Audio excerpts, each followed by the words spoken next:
Welcome back. അപ്പോ morning വാക്കിന്റെ ആദ്യഘട്ടം പൂർത്തിയായി രണ്ടാം ഘട്ടത്തിലേക്ക് കടക്കുമ്പോൾ നമ്മുടെ ഈ പറയുന്ന കനാൽ റോഡിലൂടെ ഇങ്ങനെ നടക്കുകയാണ്. ഇവിടെ നല്ലൊരു സൈറ്റ് സീയിങ് ബെഞ്ച് കണ്ടു. അതെ, എങ്ങനെയുണ്ട്? ആടിപ്പോളി ബെഞ്ചാണ്. ഇരുന്നാ പ്രശ്നമായി പോകും പഴയതാണ് അല്ലേ? അപ്പോ ഈ കനാൽ റോഡിൽ ഇങ്ങനെ കാഴ്ചകൾ കണ്ടിരിക്കാൻ അങ്ങിങ്ങായിട്ട് ബെഞ്ചുകൾ കൊണ്ട് ചില ബെഞ്ചുകൾക്ക് ഈ പറയുന്ന പോലെ ഇരിക്കാൻ ഉള്ള സ്ഥലമില്ല. നമ്മുടെ റീന സതീശനും മിനി ബാബു ഒക്കെ നമ്മൾ നേരത്തെ ഞാൻ കമന്റ് വായിച്ചപ്പോൾ അവരുടെ ഒന്നും പേരുകളും സന്ദേശങ്ങളും വായിച്ചില്ല എന്ന പരാതി പറയുന്നു.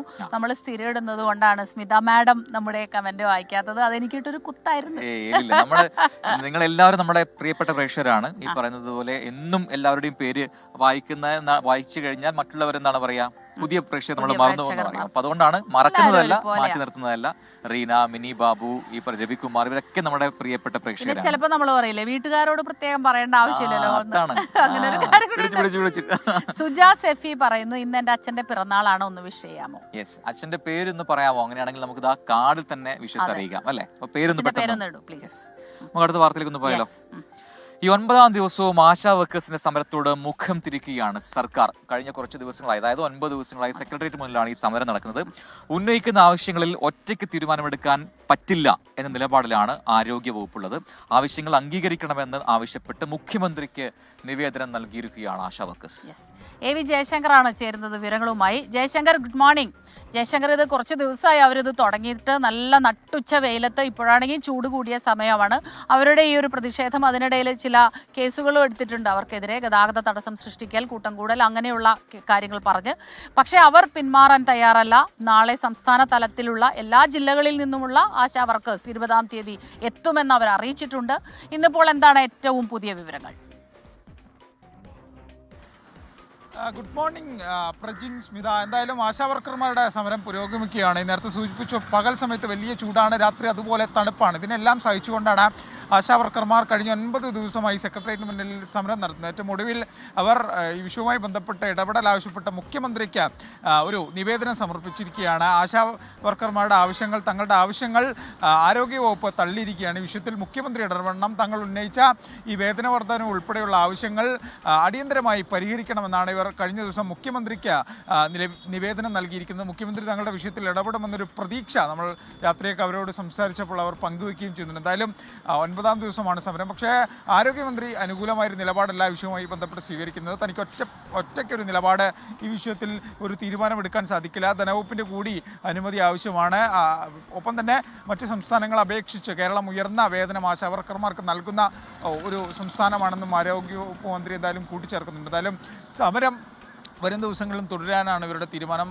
ഈ മഹാസംഘം ഉൾപ്പെടെ ഇവർ സെക്രട്ടേറിയറ്റ് മുന്നിൽ 20ാം തീയതി സംഘടിപ്പിക്കും. കേരളത്തിലെ മുഴുവൻ ആശാ വർക്കർമാരും ഈ പരിപാടിയിൽ പങ്കെടുക്കും. അതിനുശേഷം വീടുകളിലേക്ക് തിരിച്ചു പോകേണ്ട ഒരു തീരുമാനമായിട്ട് തിരിച്ചു പോകുമെന്നാണ് ഈ ആശാ വർക്കർമാർ എന്തായാലും പറയുന്നത്. വലിയൊരു സമരമുഖമായി സെക്രട്ടേറിയറ്റ് മാറുന്നു. കഴിഞ്ഞ ദിവസമൊക്കെ വളരെ സജീവമായി സ്ത്രീകൾ സെക്രട്ടേറിയറ്റ് മുന്നിൽ സമരമൊരുക്കുന്ന കാഴ്ചയാണ് കണ്ടത്. അങ്ങനെ വളരെയധികം അർഹത അർഹിക്കുന്ന ഒരു കൂട്ടരാണ്. കാരണം കോവിഡ് കാലത്ത് ഉൾപ്പെടെ ഗ്രാമീണ മേഖലയിലും നഗരമേഖലയിലും ഒക്കെ സ്വന്തം ജീവിതം മറന്ന് സ്വന്തം ആരോഗ്യം സംരക്ഷിക്കാതെ നമുക്ക് വേണ്ടി നമ്മുടെ വിവരശേഖരണം എടുക്കാൻ ഓടി നടന്ന അമ്മമാരും സഹോദരിമാരൊക്കെയാണ് സെക്രട്ടേറിയറ്റിന് മുന്നിൽ ഈ വെയിലും കൊണ്ട് തണുപ്പൊക്കെ അടിച്ച് സമരം നടത്തുന്നത്. അപ്പോൾ അവർക്കൊരു ന്യായമായ പരിഹാരം വേണമെന്ന് സ്ഥിരം ഈ സമരം കാണുന്ന നമുക്ക് പോലും തോന്നുന്നുണ്ട്. എന്തായാലും സർക്കാർ അത്തരത്തിലൊരു പരിഗണന നൽകട്ടെ എന്നാണ് നമ്മൾ ആഗ്രഹിക്കുന്നത്.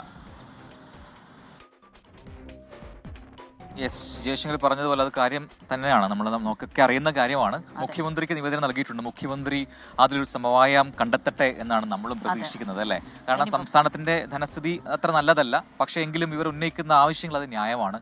കാരണം അവർ നമ്മുടെ സമൂഹത്തിൽ നമ്മുടെ ജീവിതത്തോട് ചേർന്ന് നിൽക്കുന്നവരാണ് ഈ ആശാ വർക്കേഴ്സ് എല്ലാം. നമ്മൾ പറയുമായിരുന്നു, ഇന്നിങ്ങോട്ട് വരുമ്പോൾ തന്നെ ഈ കാര്യം നമ്മൾ സംസാരിക്കുകയായിരുന്നു. ഓരോ സ്ഥലത്തും ഓരോ ഗ്രാമത്തിൽ ചെന്ന് കഴിഞ്ഞാൽ ഓരോ വീടുകളിലും ആരെല്ലാം ഉണ്ട്, ആർക്കെല്ലാം പ്രശ്നങ്ങളുണ്ട്, എല്ലാ കാര്യങ്ങളും അവർക്കറിയാം. അത്രയും അടുത്ത് നിൽക്കുന്ന മനുഷ്യർ അവർ ബുദ്ധിമുട്ടുന്നു എന്ന് പറയുമ്പോൾ അവരുടെ പ്രശ്നം പരിഹരിക്കണമെന്ന് നമുക്ക് ആഗ്രഹമുണ്ട്. അപ്പോൾ എന്തായാലും മറ്റ് വകുപ്പുകൾ ഇടപെടണമെങ്കിൽ അങ്ങനെ ഇടപെട്ടിട്ടാണെങ്കിലും ഉണ്ടാവട്ടെ അല്ലേ? അതെ. ഇനിയിപ്പോ ഒരു വാർത്തയിലേക്ക് പോവാം. ഈ മസ്തകത്തിൽ മുറിവേറ്റ നിലയിൽ കണ്ടെത്തിയ ആന അതിരപ്പള്ളിയിലെ അതിനെന്ത് പറ്റി എന്ന് കുറെ പേർ കമന്റ് ബോക്സിൽ ചോദിക്കുന്നുണ്ട്. അതിനെക്കുറിച്ച് വിവരങ്ങളില്ലല്ലോ. അതുമായി ബന്ധപ്പെട്ട ഒരു അപ്ഡേറ്റിലേക്കാണ് ഇനി പോകുന്നത്. തൃശൂർ അതിരപ്പള്ളിയിൽ മസ്തകത്തിൽ മുറിവേറ്റ കാട്ടാനയുടെ ചികിത്സയ്ക്കായുള്ള നടപടികൾ ഇന്ന് പൂർത്തിയാക്കും. കോടനാട് അഭയാരണ്യത്തിലെ കൂട് ബലപ്പെടുത്തുന്ന ജോലികളാണ് ഇനിയും പൂർത്തിയാവാൻ ഉള്ളത്. മൂന്നാറിൽ നിന്നും എത്തിച്ച മരങ്ങൾ ഉപയോഗിച്ചുള്ള കൂട് നിർമ്മാണം ഇന്ന് പൂർത്തീകരിക്കുന്നതോടെ മുറിവേറ്റ ആനയെ പിടികൂടാനുള്ള നടപടികൾ തുടങ്ങും. വനംവകുപ്പ് chief veterinary officer doctor Arun സഖറിയയും സംഘവും വയനാട്ടിൽ നിന്നും മലയാറ്റൂരിൽ എത്തിയിട്ടുണ്ട്. കൂടിന്റെ ബലപരിശോധന പൂർത്തിയാക്കിയതിനു ശേഷം ഇവർ ഇന്ന് അതിരപ്പള്ളിയിലേക്ക് എത്തും. ആനയെ നിരീക്ഷിച്ച് ആരോഗ്യനില വിലയിരുത്തിയതിനു ശേഷമാകും മയക്കുവെടി വയ്ക്കുന്നതിനെ കുറിച്ചുള്ള അന്തിമ തീരുമാനമുണ്ടാകുക. സാഹചര്യങ്ങൾ അനുകൂലമായാൽ ഇന്നു തന്നെ ദൗത്യം ആരംഭിക്കാനാണ് വനം വകുപ്പിന്റെ ലക്ഷ്യം. അപ്പോൾ അതിന്റെ ആരോഗ്യസ്ഥിതി അല്പം ഗുരുതരമായിട്ട് തന്നെയാണുള്ളത്. കഴിഞ്ഞ ദിവസങ്ങളിലൊക്കെ 24-ന് കിട്ടിയ പുതിയ വിഷ്വൽസിലടക്കം ആ വേദനയോടുകൂടി ഈ ചളിവാരി എറിയുന്ന ആനയാണ് നമ്മൾ കണ്ടത്. മസ്തകത്തിലേക്ക് ഇങ്ങനെ ചളിവാരി എറിഞ്ഞുകൊണ്ടിരിക്കുകയാണ്. കാണുമ്പോൾ നമുക്ക് വല്ലാതെ വേദന തോന്നും അല്ലേ? ഈ കിളികൾ നമ്മളെ വാർത്ത വായിക്കാൻ സമ്മതിക്കുന്നില്ല അല്ലെ? നമ്മളെക്കാൾ ഉച്ചത്തിലാണ് കിളികളുടെ. ഇന്നലെ കുയിലുകളുടെ മണിനാഥം കേട്ടിട്ടാണ് നമ്മൾ വാർത്ത വായിച്ചുകൊണ്ടിരുന്നത്. കുയിലിന്റെ മണിനാഥം കേട്ടു. അറിയോ പാട്ട്? അറിയാം. നമുക്ക് കമന്റ് ബോക്സിലേക്ക് ഒന്ന് പോവാം. നമ്മുടെ രാഹുലും അതോടൊപ്പം തന്നെ നമ്മുടെ വിഷ്ണുവും കുറെ നല്ല നല്ല വിഷ്വൽസ് പ്രേക്ഷകരിലേക്ക് എത്തിക്കുന്നുണ്ട്. കിളികളൊക്കെ കൃത്യമായി സ്പോട്ട് ചെയ്തിട്ട് അത് പ്രേക്ഷകരിലേക്ക് എത്തിക്കുന്നുണ്ട് കേട്ടോ. അപ്പോഴോ ഒരുപാട് പേർ ഗുഡ് മോർണിംഗ് പറയുന്നുണ്ട്. ആശാ വർക്കേഴ്സ്മാർക്ക് പെൻഷൻ വേണം നൽകുക എന്ന് NM സുലൈമാൻ പറയുന്നു. ഗുഡ് മോർണിംഗ് എന്ന് പറഞ്ഞ ഒരുപാട് പ്രേക്ഷകരുണ്ട്. ജാക്സൺ, കിറ്റി ക്യാൻ, സിന മുഹമ്മദ് വീണ്ടും മെസ്സേജുകളുമായിട്ട് രംഗത്ത് വരുന്നുണ്ട്. വിഷ്ണുദാസൻ, അരുൺ, രേഷ്മ സുകേഷ്, പിന്നെ ജോക്കുട്ടൻ സണ്ണി. റെജിന പറയുന്നു അത് ശരി, അപ്പൊ നമ്മുടെ കമന്റ് ഒന്നും വായിക്കൂല എന്നാണോ സ്മിത? എന്നാ പിന്നെ ഞാൻ പോവല്ലേ മക്കളെ, മുത്തേ പോവല്ലേ, അവിടെ നിക്ക്, ഇനിയുണ്ട് ഒരുപാട് പാട്ട് പാടണേ കണ്ണേട്ടാ. ഹായ് പ്രജിൻ, സ്മിത, ആ പാവങ്ങൾ എത്ര ദിവസമായി അല്ലെ ആശാ വർക്കേഴ്സ് അവർ കണ്ടിൽ നടക്കുന്ന സർക്കാർ ശരിയല്ല എന്ന് പറയുന്നു. കോവിഡ് കാലത്ത് ജോലി ചെയ്ത താൽക്കാലിക കരാർ പ്രോജക്ട് മേഖലയിൽ ശമ്പളം കുറവാണെന്ന് ആശാ വർക്കേഴ്സിനെ പറ്റി തന്നെയാണ് തോമസ് പറയുന്നു. സംഗീത ബിനേഷ്, ഒരാഗ്രഹമുണ്ട് വായിക്കാതെ പോകല്ലേ പ്രജിൻ ചേട്ടാ, പുലർകാല സുന്ദര സ്വപ്നത്തിൽ ഞാനൊരു പൂമ്പാറ്റയായി ഇന്ന് മാറി, അത് പാടണം എന്ന്. എനിക്കും വലിയ ഇഷ്ടമുള്ള പാട്ടാണ്. നമുക്ക് പാടാം. അങ്ങനെ ഒരുപാട് സന്ദേശങ്ങൾ വരുന്നുണ്ട്. നമുക്കൊരു വാർത്ത കൂടി ഇപ്പോൾ വരുന്നു. ആ വാർത്തയിലേക്ക് പോയ ശേഷം മറ്റു വിശേഷങ്ങളിലേക്ക് കടക്കാം. മുഖ്യ തെരഞ്ഞെടുപ്പ് കമ്മീഷണറായി ഗ്യാനേഷ് കുമാർ നാളെ ചുമതലയേൽക്കുകയാണ്. 1988 ബാച്ച് കേരള കേഡർ IAS ഉദ്യോഗസ്ഥനാണ് ഗ്യാനേഷ് കുമാർ. ആ രീതിയിൽ കേരളത്തിൽ ഉണ്ടായിരുന്ന ഒരു ഉദ്യോഗസ്ഥനാണ് മുഖ്യ തെരഞ്ഞെടുപ്പ് കമ്മീഷണറായി മാറുന്നതിൽ നമുക്കും സന്തോഷമുണ്ട്. ഇനി പക്ഷെ അതൊരു വിവാദമുണ്ട്. എന്നാണ് ഈ പ്രതിപക്ഷ നേതാവ് രാഹുൽ ഗാന്ധിയുടെ എതിർപ്പ് തള്ളിയാണ് പ്രധാനമന്ത്രിയുടെ അധ്യക്ഷതയിൽ ചേർന്ന യോഗം ഈ നിയമനത്തിന് അംഗീകാരം നൽകിയത്. വിനിത വിജയാണ് ചേരുന്നത് ഡൽഹിയിൽ നിന്ന് വിവരങ്ങളുമായി. Vinitha, good morning, happy morning. എന്തായാലും ഈ ഗ്യാനേഷ് കുമാർ മുഖ്യ തെരഞ്ഞെടുപ്പ് കമ്മീഷണർ ആകുമ്പോൾ രാഹുൽ ഗാന്ധിയുടെ എതിർപ്പ് തള്ളിയിട്ടുണ്ട്, ശരിയാണ്. പക്ഷെ നമ്മളെ മലയാളികളെ സംബന്ധിച്ചിടത്തോളം അദ്ദേഹം കുറെ കാലം നമ്മുടെ കളക്ടർ, കൊച്ചിയിൽ എറണാകുളം ജില്ലാ കളക്ടറായിട്ട് ഇരുന്നിട്ടുള്ള ഒരാളാണ്, വളരെ സുപരിചിതനാണ്. വിവരങ്ങൾ പറയും. Very good morning Smitha. സൂചിപ്പിച്ചതുപോലെ തന്നെ ഇന്നലെ ചേർന്ന ഈ സെർച്ച് കമ്മിറ്റി യോഗത്തിൽ രാഹുൽ ഗാന്ധി വിയോജിപ്പ് അറിയിച്ചിട്ടുണ്ടായിരുന്നു. അതിനൊരു പ്രധാന കാരണമെന്ന് പറയുന്നത് ഈ കഴിഞ്ഞ തെരഞ്ഞെടുപ്പുമൊക്കെയായി ബന്ധപ്പെട്ടുകൊണ്ട് ചില കേസുകൾ കോടതിയുടെ പരിഗണനയിലുണ്ട്. ഈ കേസുകൾ വരുന്ന 19-ാം തീയതി സുപ്രീം കോടതി പരിഗണിക്കാനിരിക്കുകയാണ്. ഇതിനിടയിൽ ഇങ്ങനെയൊരു തീരുമാനം വേണ്ട എന്നുള്ളത് തന്നെയായിരുന്നു കോൺഗ്രസിന്റെ അടക്കം ആവശ്യം അവർ മുന്നോട്ട് വെച്ചിട്ടുണ്ടായിരുന്നത്. പക്ഷേ ആ ആവശ്യം തള്ളിക്കൊണ്ടാണ് ഗ്യാനേഷ് കുമാറിനെ മുഖ്യ തെരഞ്ഞെടുപ്പ് കമ്മീഷണറായി നിയമിച്ചിരിക്കുന്നത്. ഇന്നലെ നിയമ മന്ത്രാലയം ഇത് സംബന്ധിച്ചുകൊണ്ടുള്ള സ്ഥിരീകരണം കൂടി നടത്തിയിട്ടുണ്ട്. പ്രധാനമന്ത്രിയുടെ അധ്യക്ഷതയിൽ ഇന്നലെ ചേർന്ന യോഗത്തിലേതായിരുന്നു ഈ തീരുമാനം ഉണ്ടായിരുന്നത്. പിന്നാലെ തന്നെ കോൺഗ്രസ് അവരുടെ വിയോജിപ്പും അറിയിച്ചിട്ടുണ്ടായിരുന്നു. ഗ്യാനേഷ് കുമാറിനെ സംബന്ധിച്ചിടത്തോളം 1988 ബാച്ച് കേരള കേഡർ IAS ഉദ്യോഗസ്ഥനായിരുന്നു അദ്ദേഹം. നിലവിലെ മുഖ്യ തെരഞ്ഞെടുപ്പ് ഓഫീസർ രാജീവ് കുമാർ ഈ ചൊവ്വാഴ്ച സ്ഥാനമൊഴിയുന്നുണ്ട്. അതിന്റെ കൂടി ഭാഗമായിട്ടായിരുന്നു ഈ നടപടികളൊക്കെ തന്നെ വന്നിട്ടുണ്ടായിരുന്നത്. ഈ വർഷം ബീഹാറിൽ നടക്കാനിരിക്കുന്ന നിയമസഭാ തെരഞ്ഞെടുപ്പും അടുത്ത വർഷം ബംഗാൾ, ആസാം, തമിഴ്നാട്, കേരളം എന്നിവിടങ്ങളിൽ നടക്കുന്ന തെരഞ്ഞെടുപ്പും ഗ്യാനേഷ് കുമാർ ആകും നിയന്ത്രിക്കുക. മുഖ്യ തെരഞ്ഞെടുപ്പ് ഓഫീസറെ തെരഞ്ഞെടുക്കേണ്ട സെലക്ഷൻ കമ്മിറ്റിയിൽ നിന്നും ഈ സുപ്രീം കോടതി ചീഫ് ജസ്റ്റിസിനെ കേന്ദ്രം ഒഴിവാക്കിയതും നേരത്തെ വലിയ വിവാദങ്ങൾക്കൊക്കെ തന്നെ വഴിവെച്ചിട്ടുണ്ടായിരുന്നു. ഇതിലൊരു മാറ്റം വേണമെന്നും ഇന്നലെ കോൺഗ്രസ് നേതൃത്വം വ്യക്തമാക്കിയിട്ടുണ്ടായിരുന്നു, ആവശ്യപ്പെട്ടിട്ടുണ്ടായിരുന്നു. പക്ഷേ ഇവരുടെ ആവശ്യങ്ങളൊന്നും തന്നെ പരിഗണിക്കപ്പെട്ടിട്ടുണ്ടായിരുന്നില്ല. ഇതിൽ വലിയ വിയോജിപ്പാണ് കോൺഗ്രസ് ഇതിനോടകം തന്നെ അറിയിച്ചിട്ടുള്ളത്. ഒപ്പം ജമ്മു കാശ്മീരിലെ ആർട്ടിക്കിൾ 370 റദ്ദാക്കുകയും 2 കേന്ദ്രഭരണ പ്രദേശങ്ങളായി വിഭജിക്കുകയും ഒക്കെ ചെയ്ത ബിൽ തയ്യാറാക്കുന്നതിന് ഈ ഗണേഷ് കുമാർ സുപ്രധാന പങ്ക് വഹിച്ചിട്ടുണ്ട്. അന്ന് അദ്ദേഹം ആഭ്യന്തര മന്ത്രാലയത്തിൽ ജോയിന്റ് സെക്രട്ടറി ആയിരുന്നു. അതിനുശേഷം പിന്നീട് അദ്ദേഹം ആഭ്യന്തര മന്ത്രാലയത്തിൽ അഡീഷണൽ സെക്രട്ടറി ആയിരിക്കുകയാണ്.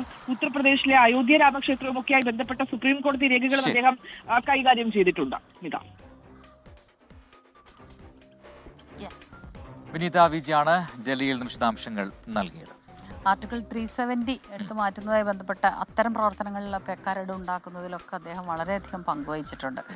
അപ്പോൾ കാര്യശേഷി കാര്യപ്രാപ്തിയുള്ള ഒരു ഉദ്യോഗസ്ഥനാണ്. പക്ഷെ പ്രതിപക്ഷ നേതാവിൻ്റെ ഒരു ഇത് വരുന്നുണ്ട്. അപ്പോൾ തീർച്ചയായിട്ടും അതിലൊരു അലിഗേഷനൊക്കെ ഉണ്ട്. അപ്പോൾ അതെങ്ങനെ പരിഹരിക്കും എന്നറിയില്ല. എന്തായാലും തീരുമാനമായി കഴിഞ്ഞിട്ടുണ്ട്.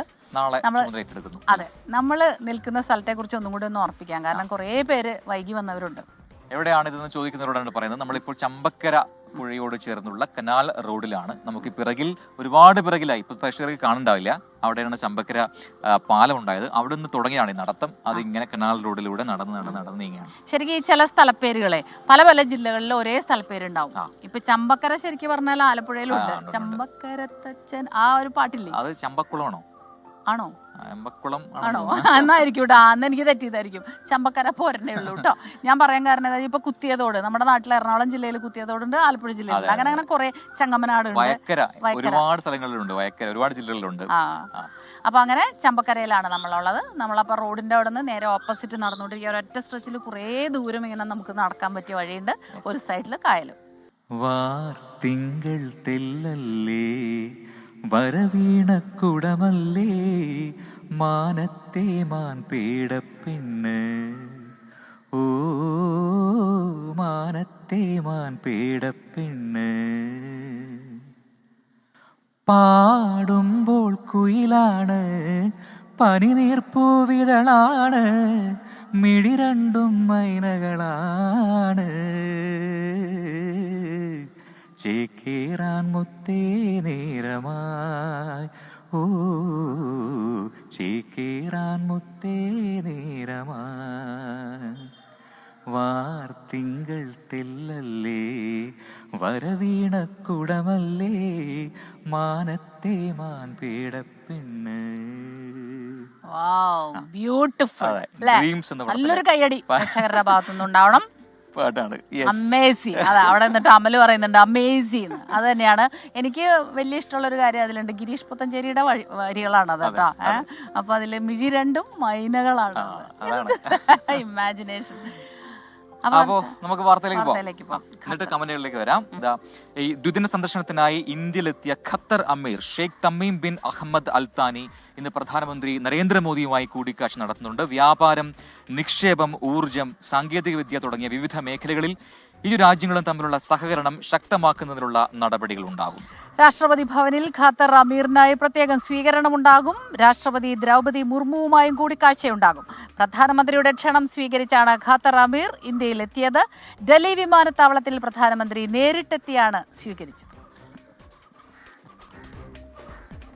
അപ്പോ ഡൽഹിയെ കുറിച്ച് പറയുമ്പോൾ ഡൽഹിയിലെ പുതിയ മുഖ്യമന്ത്രി ആരാകും എന്നതിൽ അനിശ്ചിതത്വം, അതെ, അതിലൊരു അനിശ്ചിതത്വം തുടരുകയാണ്. എന്തായാലും ആ തീരുമാനമാകാത്തതിൽ BJPയെ വിമർശിച്ച് ആം ആദ്മി പാർട്ടി രംഗത്തെത്തിയിട്ടുണ്ട്. ഡൽഹിയിലെ BJP നേതൃത്വം പ്രതിസന്ധിയിലെന്നാണ് ആം ആദ്മി പാർട്ടി നേതാവ് അതിഷിയുടെ ആരോപണം. അതേസമയം മുഖ്യമന്ത്രി കസേരയിൽ ഇരുന്നപ്പോൾ പോലും അതിഷിയെ മുഖ്യമന്ത്രിയായി സഹപ്രവർത്തകർ അംഗീകരിച്ചിട്ടില്ല എന്ന് BJP സംസ്ഥാന അധ്യക്ഷൻ വീരേന്ദ്ര സച്ദേവ മറുപടി നൽകി. മുഖ്യമന്ത്രിയെ ഔപചാരികമായി തീരുമാനിക്കാനുള്ള BJPയുടെ സംയുക്ത നിയുക്ത MLA-മാരുടെ യോഗം നാളെ ചേരും. വ്യാഴാഴ്ച സത്യപ്രതിജ്ഞയുണ്ടാകും. സത്യപ്രതിജ്ഞാ ചടങ്ങിനായി രാംലീല മൈതാൻ, യമുന ബാങ്ക്, ജവഹർലാൽ നെഹ്റു സ്റ്റേഡിയം എന്നീ വേദികളാണ് പരിഗണിക്കുന്നത്. പ്രധാനമന്ത്രി നരേന്ദ്രമോദി, സംസ്ഥാന മുഖ്യമന്ത്രിമാർ, അങ്ങനെ സിനിമാ ക്രിക്കറ്റ് താരങ്ങളടക്കം 16,000-ലേറെ പേരെ പങ്കെടുപ്പിച്ച് 27 വർഷങ്ങൾക്ക് ശേഷമുള്ള ഈ തിരിച്ചുവരവ് അതൊരു വൻ വിജയമാക്കാനാണ് BJPയുടെ തീരുമാനം. പക്ഷെ അപ്പോഴും മുഖ്യമന്ത്രി ആര് എന്നതിന് മുഖ്യമന്ത്രി ആര് എന്തുകൊണ്ടായിരിക്കും പ്രജിന് ഇങ്ങനെ ഒരു കൺഫ്യൂഷൻ അല്ലേ? ഞാൻ വിചാരിച്ചു ആദ്യത്തെ 2 ദിവസങ്ങളിൽ തന്നെ ഈ രണ്ടുപേരുടെ പറഞ്ഞതാണ് ഏറ്റവും അവസാനം പറഞ്ഞ പോയിന്റാണ്. കുറെ വർഷങ്ങൾക്ക് ശേഷം തിരിച്ചു പിടിച്ചാണ് ഡൽഹി. അപ്പോ ആരാണ് മുഖ്യമന്ത്രി എന്നത് അത് തീരുമാനം കുറച്ച് വൈകും. പക്ഷെ എങ്കിലും വ്യാഴാഴ്ചയാണ് സത്യപ്രതിജ്ഞ ഉണ്ടാവുക എന്ന കാര്യത്തിൽ സംശയങ്ങളില്ല എന്ന് BJP നേതൃത്വം പറയുന്നുണ്ട്. അപ്പൊ നമ്മൾ ഈ കനാൽ റോഡിലൂടെ നടന്നു വന്നപ്പോൾ ഒരു ചായക്കടയൊക്കെ ഉണ്ട്. ചേച്ചി രാവിലെ തന്നെ നല്ല ഫ്രഷ് ആയിട്ട് കുളിച്ച് കുറിയിട്ട് ഇന്നൊരു വട കഴിക്കും. ഇവിടെ എത്ര മണിക്ക് തുറക്കും? 5:30 തുറക്കും. 5:30 ഉറക്കും. അപ്പൊ എത്ര നേരം വരെ ഇങ്ങനെ തുറന്നിടും? 8 മണി വരെ ഉണ്ടാവും രാത്രിയിൽ. ഈ സമയത്താണോ കൂടുതൽ ആൾക്കാരൊക്കെ വരുന്നത് രാവിലെ ചായ കുടിക്കാനൊക്കെ? വൈകുന്നേരം എന്താ ചേച്ചിയുടെ പേര്? അജിത സദാനന്ദൻ. ജയിക്കാനി ചേച്ചി നല്ല രസമുണ്ട്. രാവിലെ തന്നെ അമ്പലത്തിലൊക്കെ പോയാ കള്ളക്കുറിയാണ്. കുളിച്ച ഉടനെ കുറിയിടോ ചേച്ചി? ആണോ? എത്ര മണിക്ക് എഴുന്നേക്കും? ഒരു 4:30 കട എപ്പോ തുറക്കും? കട 5:30 ഉറക്കും. അടിപൊളി. അപ്പൊ മക്കളൊക്കെ ഉണ്ടോ വീട്ടില്? വീട്ടിലെ കാര്യങ്ങളൊക്കെ അവര് നോക്കും? ഇല്ലില്ല. ആ മോനുണ്ട്, മോൻ വർക്കിന് പോകും. ചേട്ടനുണ്ടോ? ചേട്ടൻ ചേട്ടാ ഇങ്ങോട്ട് വരുമോ? ചേട്ടാ ഒന്ന് രണ്ടുപേരും കൂടെ നിക്ക് രാവിലെ. ചേച്ചിയോട് സംസാരിക്കുമ്പോഴേ ചേച്ചിയുടെ കണ്ണതിലേക്ക് കേട്ടോ.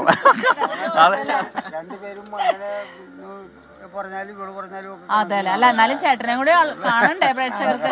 സന്തോഷം ചേച്ചി, ചേച്ചിയെ കണ്ടേല്. ഞങ്ങള് വരാട്ടോ. അത് തീരുമ്പോ ഉഴുന്നോടാ ചൂട് വടയും ചായ കഴിക്കാൻ വരാട്ടോ. ഇവിടെ നമുക്ക് ചായ കുടിക്കാനും കുറെ ആൾക്കാരുണ്ട് കേട്ടോ. ചേട്ടാ പേരെന്താ? എന്റെ പേര് ജോൺസൺ. വിജയൻ. രാവിലെ നടക്കാൻ പോകാറുണ്ടോ? സൈക്ലിംഗ് ആണ്.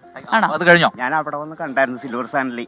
ആണോ? ക്രിസ്റ്റീന ഉള്ളപ്പോ മനസ്സിലായി. സ്മിതനെ ആദ്യമായിട്ട് കാണാം. ആണോ? നമ്മളൊക്കെ അറിയാം, അറിയാലേ. സന്തോഷം. കാണാറുണ്ട്, എപ്പോഴും കാണാറുണ്ട്. രാവിലെ 6 മണി എന്ന് പറഞ്ഞാൽ നമ്മുടെ പുറകിലൊരു ചേട്ടൻ ഇരിക്കുന്നുണ്ട് കേട്ടോ. മറ്റേ ഉൾക്കടലിലെ വേണു നാഗവള്ളിയെ പോലെ ഇരിക്കണ്ട. എന്താ ചേട്ടാ? ഇവിടെ തന്നെയാണോ? ആണോ? ചായ കൂടി കഴിഞ്ഞു ചേട്ടന്റെ അല്ലേ? നിങ്ങൾ കഴിക്കണ്ടേ? ഞങ്ങള് കഴിഞ്ഞിട്ട് വാർത്തയൊക്കെ പറഞ്ഞ് കഴിഞ്ഞല്ലോ. നടന്നിട്ട് വരാം. ഓക്കെ ചേച്ചി വരാട്ടോ. അപ്പൊ അടുത്ത വാർത്തയിലേക്ക് പെട്ടെന്ന് പോവാം അല്ലേ? ഇതാ എന്താണ് നമ്മുടെ കേരളത്തിലേക്ക് വന്നു കഴിഞ്ഞാൽ പാലാരിവട്ടം മുതൽ കാക്കനാട് വരെയുള്ള മെട്രോയുടെ ഫേസ് 2 വർക്കുകൾ ഇഴഞ്ഞു നീങ്ങുന്നു എന്നൊരു ആക്ഷേപം ഉയർന്നിട്ടുണ്ട്. ഗതാഗത കുരുക്കിൽ യാത്രക്കാരും കടയിൽ ആള് കയറാതെ കച്ചവടക്കാരും ദുരിതത്തിലാണ്. കൃത്യമായ ട്രാഫിക് നിർദ്ദേശങ്ങളും വ്യക്തമായ ആസൂത്രണം ഇല്ലാത്തതുമാണ് ഈ നിലവിലെ പ്രശ്നങ്ങൾക്ക് കാരണം എന്നാണ് പറയുന്നത്.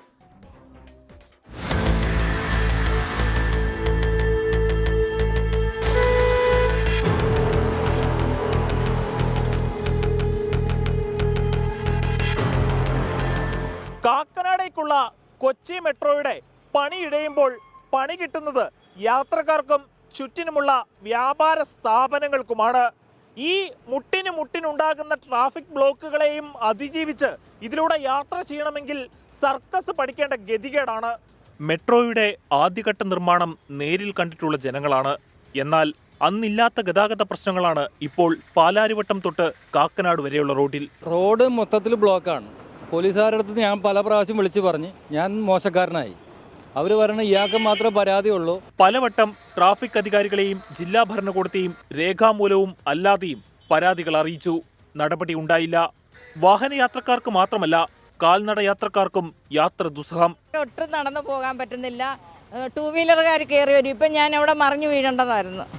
മെട്രോയുടെ പണിക്ക് വേണ്ടി റോഡിന് നടുവിലായി ബാരിക്കേഡുകൾ സ്ഥാപിച്ചത് അകലത്തിലാണെന്നും അങ്ങനെ വന്നപ്പോൾ അരികിലുള്ള വഴികളുടെ വീതിക്കുറവ് പരിഹരിക്കുവാൻ മറ്റ് മാർഗങ്ങൾ തേടാതിരുന്നതും അധികാരികളുടെ പിടിപ്പുകേടെന്നാണ് നാട്ടുകാരുടെ ആരോപണം.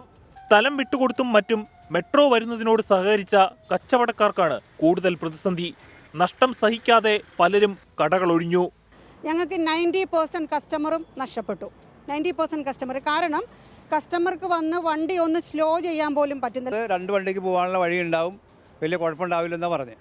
പക്ഷേ ബാരിക്കേഡ് വെച്ച് കഴിഞ്ഞപ്പോൾ ഭയങ്കര ഹൈറ്റിലും തന്നെയല്ല ഒരുപാട് സ്ഥലം എടുത്തുകൊണ്ടാണ് ബാരിക്കേഡ് വെച്ചേക്കണത്. 600ഓളം വരുന്ന കച്ചവടക്കാരുണ്ട് ഇവിടെ. ഒന്നുകിൽ വരുന്ന 3 വർഷക്കാലം ഇവിടെ നിന്ന് മാറി നിൽക്കണം, അല്ലെങ്കിൽ മറ്റുപജീവന മാർഗങ്ങൾ നോക്കേണ്ട ഗതികേടിലാണിവർ. ഫണ്ടിന്റെ അപര്യാപ്തത കൊണ്ട് ഇൻഫോ പാർക്ക് വരെയുള്ള മെട്രോയുടെ നിർമ്മാണ ജോലികൾ മന്ദഗതിയിലായി. കോൺട്രാക്ടർമാർ തമ്മിലുള്ള അനൈക്യവും പണി നീണ്ടുപോകാൻ കാരണമായെന്ന് നാട്ടുകാർ പറയുന്നു. ജോലിക്കാരുടെ എണ്ണവും ഗണ്യമായി കുറച്ചിട്ടുണ്ട്. വികസനവും ബ്ലോക്കും കൊച്ചിക്കാർക്ക് പുതുമയുള്ള കാര്യമൊന്നുമല്ല. പക്ഷേ ഈ നിരത്തുകളിൽ ദുരിതമനുഭവിക്കുകയാണ് ജനങ്ങൾ. കുട്ടികളെ സമയത്തിന് സ്കൂളിൽ എത്തിക്കുവാനും കൃത്യസമയത്ത് ജോലി സ്ഥലത്ത് ഹാജർ രേഖപ്പെടുത്തുവാനും ബുദ്ധിമുട്ടുന്ന സാധാരണക്കാരായ ജനങ്ങൾ. ക്യാമറമാൻ AS അഭിയത്തിനും സാരഥി അമലിനുമൊപ്പം അമൽ സുരേന്ദ്രൻ, 24 കൊച്ചി. റിപ്പോർട്ടുണ്ടല്ലേ, അതുകൂടെ പ്രേക്ഷകരിലേക്ക് എത്തിക്കാം. ശ്രീനാരായണ ഗുരു ഓപ്പൺ സർവകലാശാലയെ ഡിജിറ്റൽ ഗ്ലോബൽ യൂണിവേഴ്സിറ്റിയായി ഉയർത്തുമെന്ന് സർവകലാശാല ബജറ്റിൽ പ്രഖ്യാപനം. ഗവേഷണ വിഭാഗവും കൂടുതൽ സെന്ററുകൾ ആരംഭിക്കുമെന്നും ബജറ്റിൽ ചൂണ്ടിക്കാട്ടും. സംസ്ഥാനത്തെ ആദ്യ ഓപ്പൺ സർവകലാശാലയുടെ 5ാമത്തെ ബഡ്ജറ്റിലാണ് പ്രവർത്തനം കൂടുതൽ ശക്തമാക്കാനുള്ള പ്രഖ്യാപനങ്ങളുള്ളത്. 140 കോടി 40,32,020 രൂപ വരവും 152 കോടി 17,38,600 രൂപ ചിലവും പ്രതീക്ഷിക്കുന്നതാണ് ബഡ്ജറ്റ് പ്രഖ്യാപനം ഇങ്ങനെ. പഠന കേന്ദ്രങ്ങൾ മികവിന്റെ കേന്ദ്രങ്ങളാക്കും. പേപ്പർലെസ് ഭരണ സംവിധാനത്തിനുള്ള ഓഫീസ് സംവിധാനം ഈ സാമ്പത്തിക വർഷം തന്നെ യൂണിവേഴ്സിറ്റിയിൽ സ്ഥാപിക്കും. അക്കാദമിക് പ്രവർത്തനങ്ങൾ കൂടുതൽ ബലപ്പെടുത്തുന്നതിനും പശ്ചാത്തല വികസനത്തിനും ഊന്നൽ നൽകുന്നതാണ് ബഡ്ജറ്റ്. വിദ്യാഭ്യാസം നല്ല ഗുണമേന്മയുള്ളത് നൽകുക എന്ന കാര്യത്തിലാണ് ഈ വർഷത്തെ ബഡ്ജറ്റ് കൂടുതൽ ഊന്നൽ നൽകുന്നത്. പാഠ്യപ്രവർത്തനങ്ങൾ കൂടുതൽ മികവുറ്റതാക്കി മാറ്റാൻ എല്ലാ വിദ്യാർത്ഥികൾക്കും ഓൺലൈനായും ഓഫ്ലൈനായും മികച്ച വിദ്യാഭ്യാസം നൽകാൻ കഴിയുന്ന തരത്തിലുള്ള പദ്ധതികളാണ് ആവിഷ്കരിച്ചിട്ടുള്ളത്. സർവകലാശാല ആസ്ഥാന മന്ദിരത്തിന്റെ രൂപകൽപ്പന NIT കോഴിക്കോട് ആർക്കിടെക്ട് വിഭാഗത്തിന് കൈമാറിയിട്ടുണ്ട്. സർവകലാശാലയ്ക്ക് വസ്തു വാങ്ങുന്നതിനും നിർമ്മാണ പ്രവർത്തനങ്ങൾക്കും 30 കോടി രൂപയും ബഡ്ജറ്റിൽ വകയിരുത്തി. 12 പഠന കേന്ദ്രങ്ങൾ കൂടി ഈ അധ്യയന വർഷം ആരംഭിക്കും. യൂണിവേഴ്സിറ്റിയെ സമ്പൂർണ്ണ ഭിന്നശേഷി സൗഹൃദ ക്യാമ്പസാക്കി മാറ്റുന്ന പ്രവർത്തനങ്ങൾക്കും ഈ വർഷം തുടക്കമാകും. ഈ ബഡ്ജറ്റിൽ ഊന്നൽ നൽകിയിരിക്കുന്നത് ഇപ്പോഴത്തെ പുതിയ ഡിജിറ്റൽ ടെക്നോളജി ഉപയോഗിച്ച് പുള്ളി ഒരു ഡിജിറ്റലി എനേബിൾഡ് യൂണിവേഴ്സിറ്റിയാക്കി മാറ്റി പഠിക്കാൻ താല്പര്യമുള്ള ഏത് ഭാഗത്തും ഏത് ദേശത്തും ഏത് ഏജിലുള്ളവർക്കും പഠിക്കത്തക്ക രീതിയിലുള്ള ഒരു ഡിജിറ്റലി എനേബിൾഡ് യൂണിവേഴ്സിറ്റിയാക്കി മാറ്റിയെടുക്കാനുള്ള എല്ലാ ഫെസിലിറ്റീസും എസ്റ്റാബ്ലിഷ് ചെയ്യത്തക്ക രീതിയിലുള്ള ഒരു ബഡ്ജറ്റാണ്. എന്തുകൊണ്ടും ഈ ബഡ്ജറ്റ് യൂണിവേഴ്സിറ്റിയെ അടുത്ത തലങ്ങളിൽ എത്തിക്കാൻ പറ്റുന്ന ഒരു ബഡ്ജറ്റാണ്. സർവകലാശാലയിലെ വിദ്യാർത്ഥികളുടെ പ്രവേശനം ഗണ്യമായ തോതിൽ വർദ്ധിക്കുന്ന സാഹചര്യത്തിൽ കാര്യക്ഷമമായ പഠനം ഉറപ്പുവരുത്തുക എന്ന ലക്ഷ്യത്തോടെ പഠന കേന്ദ്രങ്ങളുടെ എണ്ണം 23 നിന്ന് 35 ഉയർത്തും. ബഡ്ജറ്റ് അവതരണത്തിൽ വൈസ് ചാൻസലറും സിൻഡിക്കേറ്റ് അംഗങ്ങളും പങ്കെടുത്തു. 24 കൊല്ലം. അപ്പോൾ പത്രങ്ങളിലേക്ക് നമുക്ക് പോകാം പെട്ടെന്ന്. അതെ, ഞാൻ നോക്കായിരുന്നു ഗസാ യുദ്ധത്തിന്റെ പടം മാതൃഭൂമിയിൽ ആദ്യ പേജിൽ തന്നെ ആദ്യം കൊടുത്തിരിക്കുന്നു. 500 ദിവസം പിന്നിട്ട ഗസാ യുദ്ധത്തിൽ തകർന്ന ജബലിയ നഗരം. ഒരു യുദ്ധം ജനങ്ങളോട്, ഒരു പ്രദേശത്തോട് മുഴുവൻ ചെയ്യുന്നത്. പ്രദേശം എന്ന് പറയാൻ മാത്രം പറ്റില്ല, അതിലേറെ നിൽക്കുകയാണല്ലോ. ഒരു രാജ്യത്തോട്, ഒരു ജനതയോട് ചെയ്യുന്നത് എന്താണെന്ന് ഈ ചിത്രം കൃത്യമായി പറഞ്ഞു തരുന്നു. വാക്കുകൾ പറയേണ്ട ആവശ്യമില്ല അല്ലെ? അതെ, കാണിച്ചു തരുന്നുണ്ട് ചിത്രം അല്ലെ. ഇനി മലയാള മനോരമയിലേക്ക് വന്നു കഴിഞ്ഞാൽ ഒരു പ്രധാനപ്പെട്ട വാർത്തയായി 1-ാം പേജിൽ ഇടം പിടിച്ചിരിക്കുന്നത് കൊച്ചി വിമാനത്താവളത്തിനടുത്ത് പുതിയ റെയിൽവേ സ്റ്റേഷൻ വരുന്നു എന്നുള്ളത് ഒരു പ്രധാനപ്പെട്ട വാർത്തയാണല്ലോ. എസ്റ്റിമേറ്റിന് ഉടൻ അംഗീകാരം നൽകും, 1 വർഷത്തിനകം അത് പൂർത്തിയാക്കും എന്ന് പറയുമ്പോൾ അത് കൊച്ചിക്കാർക്ക് സന്തോഷം നൽകുന്ന കാര്യമാണ്. കൊച്ചി വിമാനത്താവളത്തിന് സമീപം ആണ് ഈ റെയിൽവേ സ്റ്റേഷൻ വരുന്നത്. കേന്ദ്രമന്ത്രി ജോർജ് കുര്യന്റെ ഇടപെടലിനെ തുടർന്ന് ദക്ഷിണ railway general manager RN Singh സ്ഥലം സന്ദർശിച്ച് എസ്റ്റിമേറ്റ് തയ്യാറാക്കാൻ നിർദ്ദേശം നൽകി എന്നാണ് വാർത്ത. ഒരു ചെറിയ കോളത്തിലാണ് കൊടുത്തിരിക്കുന്ന മാതൃഭൂമി. ലിംഗസമത്വത്തിൽ കേരളം മുന്നിലെന്ന് നീതി ആയോഗിന്റെ ഒരു റിപ്പോർട്ട്. ഉന്നത വിദ്യാഭ്യാസ മേഖലയിൽ കേരളത്തിന്റെ മികവിനെ പ്രശംസിച്ച് നീതി ആയോഗ് റിപ്പോർട്ട്. ഉന്നത വിദ്യാഭ്യാസത്തിനായി പൊതുഖജനാവിൽ നിന്ന് ചെലവഴിക്കൽ, വിദ്യാർത്ഥി പ്രവേശനത്തിലെ ലിംഗസമത്വം എന്നിവയിൽ രാജ്യത്തിൽ മുന്നിലാണ് കേരളം എന്നുള്ളൊരു വാർത്തയുണ്ട്. അത് നമുക്ക് അഭിമാനിക്കാവുന്ന റിപ്പോർട്ടുകളാണല്ലേ. മനോരമയുടെ വർത്തമാനം പേജിൽ ഉള്ളുവശത്ത് ഉള്ളൊരു വാർത്ത ഇതാണ്. ഈ വന്യമൃഗ ആക്രമണം അത് വലിയൊരു പ്രശ്നമാണല്ലോ. അപ്പോൾ അതിനെ വേറൊരു രീതിയിലാണ് മനോരമ കണ്ടെത്തിയിരിക്കുന്നത്. വന്യമൃഗങ്ങൾ കാടിറങ്ങുന്നു, മനുഷ്യർ നാടുവിടുന്നു എന്നാണ് ആ തലക്കെട്ട്. അതിലിങ്ങനെ പറയുന്നു: വനമേഖലയോട് ചേർന്ന് താമസിച്ചിരുന്നവർ ഇപ്പോൾ കൂടുതൽ ജനവാസമുള്ള പ്രദേശങ്ങളിലേക്ക് മാറി താമസിക്കുകയാണ്. കാരണം ഈ ആക്രമണം ഒരു രക്ഷയുമില്ല. 9 കുടുംബങ്ങൾ വീട് കൈമാറി എന്ന അനുബന്ധ വാർത്ത കൂടി അതിൽ നൽകുന്നുണ്ട് മനോരമ. യുക്രൈൻ യുദ്ധം, അതുമായിട്ട് ബന്ധപ്പെട്ട ഒരു ഇന്റർനാഷണൽ വാർത്ത. റഷ്യ-US ചർച്ച നടക്കുന്നു എന്നുള്ള വാർത്ത കഴിഞ്ഞ ദിവസം വന്നിരുന്നു. ആ ചർച്ച ഇന്നാണ് നടക്കുക.